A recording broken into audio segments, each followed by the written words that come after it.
श्री कृष्ण कहते हैं, वो सब कुछ करो जो तुम्हें करना है, लेकिन लालच से नहीं, अहंकार से नहीं, वासना से नहीं, ईर्ष्या से नहीं, बल्कि प्रेम, करुणा और भक्ति के साथ।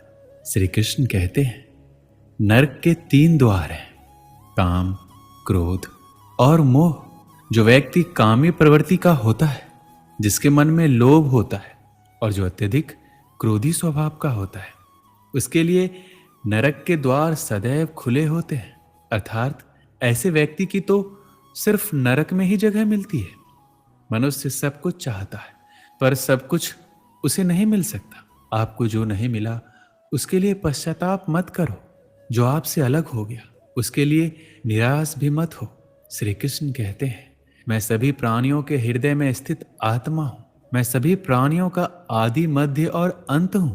समय एक सा नहीं रहता। आज दुख है तो कल सुख भी आएंगे, और सुख के बाद दुख आना भी स्वाभाविक है। श्री कृष्ण कहते हैं, मनुष्य भी बड़ा विचित्र प्राणी है। अपने से नीचे के स्तर के लोगों को हीन की दृष्टि से देखता है, उनका उपहास उड़ाता है, उनसे बार बार कहता है, तुम्हारा कुछ नहीं हो सकता, तुम भविष्य में कुछ नहीं कर पाओगे।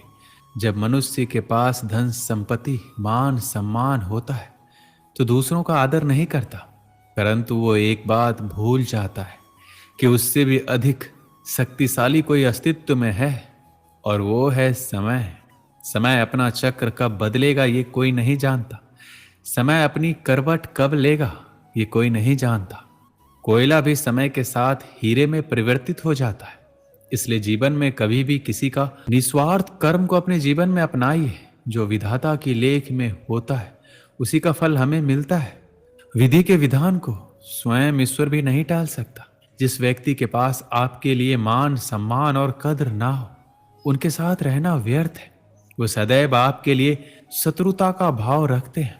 ऐसे व्यक्तियों के साथ रहने से उत्तम है आप अकेले रहें। इस जीवन में अधिक सरल होना भी अनुचित है। जो सरल और सीधे स्वभाव का होता है, लोग उसका अनायास फायदा उठाते रहते हैं। श्री कृष्ण कहते हैं, जो होता है अच्छे के लिए होता है। कभी कभी विपरीत परिस्थितियां हमारे वर्तमान स्थिति को अच्छा करने के लिए आती है। श्री कृष्ण कहते हैं, मेरे लिए कोई ना घृणित है, ना कोई मित्र, ना ही कोई प्रिय है, ना ही कोई निर्धन है, ना ही कोई धनी है। बस जो व्यक्ति भक्ति भाव के साथ मुझे याद करता है, मैं उनका और वो मेरा। श्री कृष्ण कहते हैं, वो किसी के भाग्य के निर्माता नहीं है। व्यक्ति खुद अपना भाग्य लिखता है। आप जैसा बीज बोएंगे आप वैसा ही फसल काटेंगे। आप जैसा कर्म करेंगे आपको वैसा ही परिणाम मिलेगा। यदि विद्यार्थी मन लगाकर पढ़ाई करे तो परीक्षा में सफल अवश्य होगा।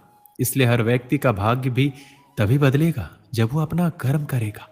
भ्रम और संदेह से परे जब भगवान आपसे प्यार करते हैं तो आप हर चीज से प्यार करते हैं। कभी खेत में किसी किसान को खेती करते देखा है? वो उसे सींचता है, उसे जोतता है, पशु पक्षियों से खेत की फसल की रक्षा करता है। परंतु एक बात का वो सबसे विशेष ध्यान रखता है कि कहीं खेत में खरपतवार ना उग जाए, क्योंकि एक खरपतवार खेत की सारी फसल को नष्ट कर सकता है। ठीक उसी प्रकार यदि वंश की कोई संतान खोटी निकल जाती है तो वो समूचे वंश का सर्वनाश कर देती है।